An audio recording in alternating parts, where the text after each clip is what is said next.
Nah, kemudian hal yang penting sebelum penggunaan GPS yaitu kita melakukan setting gitu ya.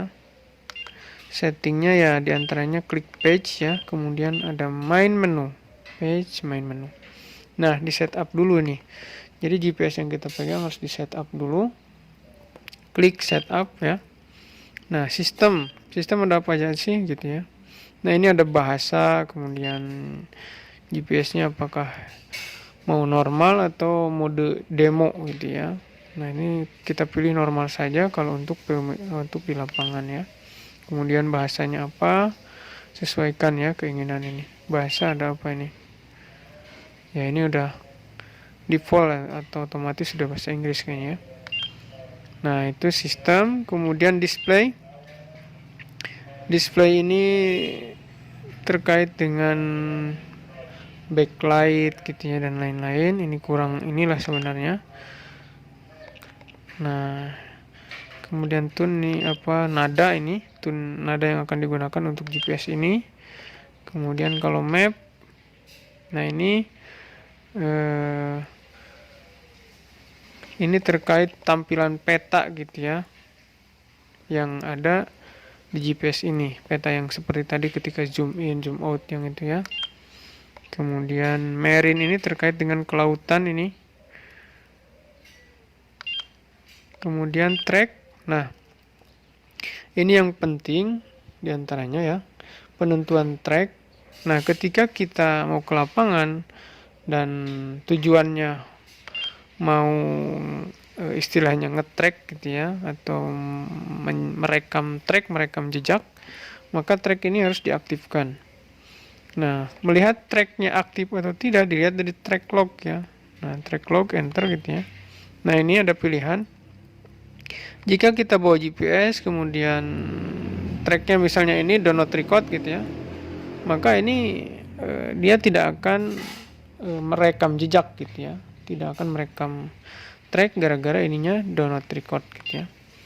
Nah, kemudian ada juga merekam, GPS sudah merekam tetapi di GPS-nya tidak tampak gitu ya, karena memilih merekam tetapi tidak ditampakkan di GPS. Bagusnya ya record disertakan dengan show on map. Jadi kalau mau merekam track, pilihnya yang ini gitu ya, merekam dan juga ditunjukkan di peta, maksudnya show on map itu yang ada di GPS gitu ya. Kemudian enter saja gitu ya kalau memilih itu. Kemudian ini record method. Nah, ini berdasarkan jarak. Kenapa jarak gitu ya? Karena jarak ini tiap kita bergerak sekian jarak gitu ya, dari satu titik ke titik tertentu, maka dia akan merekam. Kalau waktu, maka dia setiap waktu tertentu maka akan merekam gitu ya. Kalau auto ini ya secara otomatis lah gitu ya, baik secara waktu maupun jarak gitu ya. Kemudian ini interval perekaman atau recording interval. Nah, ini bisa diklik ya, ini sekecil mungkin saja gitu ya untuk interval perekaman. Jadi semakin kecil sebenarnya intervalnya maka akan semakin detail gitu ya. Kemudian ini ada penyimpanan otomatis atau auto arsip gitu ya. Nah, ini bisa dipilih penyimpanan ketika penuh atau tiap hari atau mingguan gitu ya. Nah, ini warna dari track gitu yang akan kita buat. Ini warna hijau, ini bisa diubah-ubah sesuai keinginan ya, bisa biru, bisa merah gitu ya, dan lain-lain. Nah, ini gitu ya, coba kita pilih merah gitu ya, klik merah gitu ya. Maka track yang akan muncul di GPS kita adalah warna merah gitu ya. Setelah itu kembali, nah, kemudian kalau reset ini ya untuk keadaan si GPS ini kan ketika beda-beda orang maka settingan berbeda. Dengan reset ini ya bisa di reset ulang semua ini gitu ya, reset all setting. Nah, kemudian page sequence apa ini? Nah, ini page sequence ini ya penampilan menu-menu tadi ketika diklik page ini. Tombol page kan ada menu tadi, ada ada peta, ada kompas, dan lain-lain. Kemudian unit, nah ini penting juga. Unit biasanya menggunakan adalah meter gitu ya. Nah, distance and speed pakai meter gitu ya, elevasi pakai meter, dan lain-lain. Kemudian waktu. Nah, waktu mau ditampilkan apakah 12 jam atau 24 jam gitu ya. Begitu, ini tinggal klik saja. Nah, gitu ya kalau mau 12 jam. Nah, kemudian ini penting juga format position. Format position ini ya formatnya itu apakah mau derajat doang atau derajat menit second dan lain-lain ya. Biasanya kita pakai derajat menit detik gitu ya, atau DMS, derajat degree minute second gitu ya. Nah, ini bisa dipilih ya, banyak sekali formatnya. Ini menyesuaikan saja, ada derajat menit, ada derajat menit detik gitu ya. Misalnya ada format UTM gitu ya, ada juga di sini gitu ya, tinggal disesuaikan saja gitu ya. Nah, ini tinggal ketika mau mencari format, nah seperti di Irlandia dan lain-lain, maka yang digerakkan adalah tombol ini gitu ya. Nah, naik turunnya ini. Nah, kelihatan ya, yang digerakkan tombol ini. Coba formatnya yang tadi saja gitu ya, yang DMS. Nah, ini degree minute second. Nah, kalau UTM ini ya, UTM ini yang satuannya meter. Kalau ya, atau yang sistem yang terproyeksi ya, sedangkan kalau yang ini adalah geografis gitu ya, yang degree minute second ini. Enter saja. Setelah itu datumnya biasanya WJS 84 ya, ini yang datum sampai sekarang yang masih umum dipakai gitu ya. Map spheroid ini juga seperti itu ya. Nah, setelah selesai di quit saja, klik quit gitu ya. Nah, selesai setting. Kemudian heading ini terkait dengan GPS gitu ya, kompas ya, dengan kalibrasi kompas. Jika mau kalibrasi kompas ya tinggal enter saja gitu ya. Nah, untuk mengkalibrasi kompas ya, calibrate kompas, slowly turn the unit in the direction shown. Jadi harus digerakkan secara pelan-pelan, atau coba kita praktekkan ya, mengkalibrasi kompas start gitu ya. Nah, ini ada petunjuknya di sini. Jadi katanya untuk kalibrasi itu slowly rotate the unit until prompt gitu ya. Jadi menggerakkan unit ini dengan slow, dengan pelan gitu ya, mengikuti gambar lah itu, hingga selesai gitu ya, hingga memadai. Nah, ini step complete. Nah, jadi hingga complete gitu ya. Select continue to start the next step in calibration. Jadi setelah diputar, dilanjutkan gitu ya. Nah, kalau tadi kan muter begini, sekarang muter begini. Nah, gitu ya. Tapi ini slow gitu ya, atau pelan-pelan. Nah, complete ya. Continue. Nah, sekarang gambarnya seperti itu. Nah, ikuti gambar aja gitu ya, tapi pelan-pelan. Gitu ya. Nah, ini kalibrasi kompas ini sangat penting karena untuk menunjukkan nanti arah kita gitu ya, sesuai di lapangan di mana. Nah, setelah itu selesai ya, oke. Nah, itu kalibrasi kompas ya. Kemudian setelah selesai semua, kita quit atau back ya, berarti terkait kalibrasi kompas selesai. Nah, ini kalibrasi ketinggian. Nah, kalibrasi ketinggian ya, mau auto calibration dan lain-lain bisa dipilih ya. Misalnya begini ya. Nah, gitu ya. Ini ditanya apakah mengetahui ketinggian yang benar atau tidak gitu ya. Nah, ini diperlukan sebenarnya misalnya kita berada di suatu tempat atau di Bogor misalnya. Maka ketinggian tempat kita di Bogor itu berapa gitu ya. Nah, itu bisa dijadikan acuan dalam melakukan kalibrasi. Gitu ya. Kemudian back. Geocache ini tidak terlalu inilah ya. Event, nah inilah tidak terlalu penting ini. Routing Routing ini terkait rute gitu ya. Sensor ini. Nah, ini profil. Profil ini bisa mengganti nama dari GPS ini gitu ya. Biasanya kan di muka itu, di bagian depan itu muncul nama. Nah, ini berarti nama misalnya mau diganti nih supaya tidak tertukar. Maka tinggal create aja profile gitu ya. Nah, ini gitu ya. Tinggal ganti ya. Coba enter. Misalnya edit nama gitu ya. Misalnya, nah ini kita edit nama. Tinggal gerak-gerakan saja nih. Coba ke depan dulu. Kita hapus ya. Nah, hapus dulu. Misalnya di sini SMKBR karena ini milik SMK ya. GPS-nya punya SMK, SMK Bakti Rimba. Maka saya akan setting SMKBR. Nah, setelah itu arahkan kursor ke bawah ya, ke down gitu ya. Terus move up. Nah, gitu ya.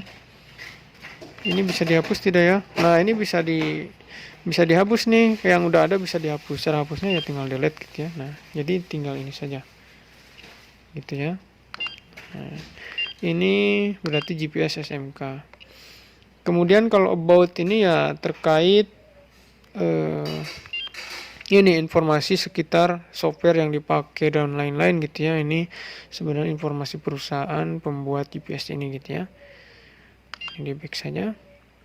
Nah, seperti itu untuk setting GPS. Setelah setting ini dan lain tadi, maka bisa digunakan. Kemudian sekarang kita mau ngecek keadaan satelit gitu ya. Nah, ini dari mana nih? Masih menu utama ya. Masih menu utama. Kemudian setup tadi sudah ya. Kemudian waypoint manager apa ini? Nah, ini pengaturan titik ya. Track manager apa nih? Nah, ini ada waypoint manager, ada track manager. Ini sebenarnya track-track yang sudah ada atau sudah terekam di GPS ini gitu ya. Nah, ini track manager ini akan kosong kalau belum pernah nge-track ini GPS gitu ya. Ini sudah pernah.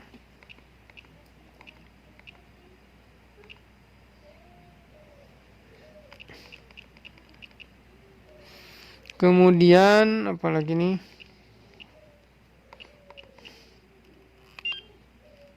Nah, ini log direction ini jika penunjuk mata angin mau dikunci gitu ya, apakah mau ke barat terus atau gimana gitu ya. Misalnya kita mau bergerak ke arah 250 derajat gitu ya, maka dikunci di 250 gitu ya, log direction itu. Jadi terus saja begitu gitu ya di lapangan. Jadi tidak belok-belok. Kemudian active route ini kurang ini juga lah ya. Kalender ini untuk mengatur kalender, alarm untuk mengatur alarm ya, ada kalkulator, stopwatch. Nah, ini yang penting adalah area calculation ya. Nah, di area calculation ini kita bisa mengukur luasan dengan cara menggunakan GPS ini gitu ya. Misalnya bergerak dari satu titik, dari misalnya kita mau luasan ini tahu gitu ya, atau luasan sebuah tanah seperti ini gitu ya. Nah, maka bergerak dari sini gitu ya, berjalan kaki terus gitu ya. Terus ke sini muter sampai ketemu di titik awal gitu ya. Nah, itu mengukur luasan. Caranya menggunakan area calculation, tinggal klik gitu ya. Nah, ini kemudian select star, kemudian berjalan mengitari luasan dari area yang akan dihitung gitu ya. Ketika finish, select calculate, pilih kalkulasi untuk melihat area di dalamnya sebagaimana yang telah dikitari oleh kita atau telah dikelilingi oleh kita ya. Tinggal start gitu ya. Nah, nanti setelah start ini akan menggambar di sini gitu ya, kemana. Setelah itu klik calculate ini gitu ya. Calculate dengan enter, maka akan langsung keluar luasan gitu ya. Misalnya kita sudah jalan klik aja calculate gitu ya. Nah ini akan muncul di sini luasan gitu ya, kalau kita sudah berjalan membentuk sebuah poligon atau membentuk sebuah areal tertentu. Gitu ya. Kemudian unitnya bisa diubah ya, ini. Ada hektar, ada meter dan lain-lain ya. Nah, itu. Ini foto. Nah, ini untuk melihat satelit ya. Nah, ini melihat satelit ini diperlukan gitu ya, karena terkait akurasi dari GPS. Nah, kita ngecek ada satelit atau tidak, maka pergi ke menu satelit ini, kemudian enter ya. Nah, ini kondisinya seperti ini. Nah, ketika kita mau membuat titik atau mau mengoperasikan GPS, maka harus melihat keadaan satelit ini. Kalau sudah banyak warna seperti ini ya, maka satelit sudah muncul banyak gitu ya. Ya, ada yang mengatakan ya minimal 10 ini gitu ya, 10 satelit. Ini kan tiap warna ini adalah mengindikasikan satelit-satelit gitu ya. Kemudian yang perhatikan selain warna-warna bar ini, juga di sini. Nah, ini ada tulisan GPS 10 meter. Nah, berarti akurasinya adalah tingkat errornya, tingkat ketepatannya, atau tingkat mencengnya adalah 10 meter. Misalnya kita membuat sebuah titik di titik tertentu di lokasi, maka kemungkinan ya mencengnya 10 meter dari titik itu ketika dipetakan gitu ya. Nah, ini ditunggu sampai kurang dari 10 meter yang bagus itu ya. Nah, ini masih naik 11, 12 karena saya berada di dalam ruangan. Kemudian ini titiknya, ini tadi yang sebagaimana di setting gitu ya. Kalau UTM maka di sini akan muncul zona UTM-nya misalnya 48S dan lain-lain. Ini munculnya south and east atau selatan dengan timur. S ini adalah lintang ya, lintang selatan. Kenapa lintang selatan? Ini karena ada di Bogor ya. Tapi kalau ada di Papua bagian mana? Bagian utara, maka ini akan U gitu ya, atau N. Nah, karena ada di Bogor maka ini S. Nah, ini akan tetap E, bujur timur, karena seluruh areal Indonesia berada di bujur timur gitu ya. Nah, yang berubah-ubah ini nih, yang atas ini atau garis lintang. Apakah sebuah areal ini berada di bawah garis lintang atau di atas? Kalau di bawah maka ini akan muncul S. Kalau di atas garis lintang akan muncul N gitu ya, atau North, lintang utara. Itu kemudian back, ini apa lagi nih? Adventure ini tidak terlalu ini. Nah, seperti itu ya.